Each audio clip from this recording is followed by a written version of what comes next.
এক একটা মেয়ে এক একটা ছেলে বিয়ে করার আগে মিনিমাম 4টা 5টা ছেলে প্রেম করতেছে, এবং শুধু প্রেম না, এগুলো শারীরিক সম্পর্ক করতেছে। করার পরে ওই মেয়ে যখন কারো ঘরে বউ হিসেবে যাবে, চিন্তা করেন ওর গর্ভ থেকে কি সন্তান আপনি পাবেন। আর সে কি আপনাকে আপনার 100% ভালোবাসা দিতে পারবে? সে তো আগেই 10 ঘাটের পানি খেয়ে আসছে। ওকে ওকে আপনি যতই ভালোবাসেন, সে তো আপনার আনুগত্য করবে না, আপনাকে তার ভালো লাগবে না। একদম সত্য কথা বলছেন হুজুর। প্লিজ ভিডিওটা টানবেন না, কথাগুলো শুনে যান। আমাদের এক বান্ধবী ছিল, আমার ধরতে গেলে আমার এক কাছের বান্ধবী ছিল। সে ছেলেদেরকে বয়ফ্রেন্ড বানাইতো।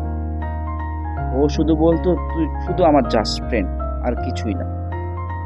এ কথা বলে বলে সে এরকম ওর পছন্দ অনুযায়ী প্রেম করতো না, বাট সে সেই ছেলেটার সাথে মানে কন্টাক্ট হতো, মানে বনিমসি হলেই সে তাকে তার ইজ্জতটা দিয়ে দিত। এরকম আমি অনেক দেখছি। আমার বান্ধবীটা অন্তত 10 থেকে 15 জন এভাবেই তার ইজ্জতটা সে বিলিয়ে দিত।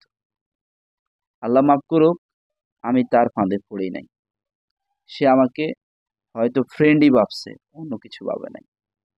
আমরা দেখছি, আমরা শুনছি সবসময় এরকমই করত। এখন নাকি তার বিয়ে হয়েছে, জানি না সে কি অবস্থায় আছে।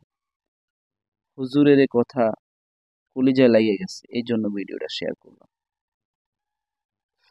তাকে আল্লাহ ভালোই রাখুক, এই দোয়াই করি।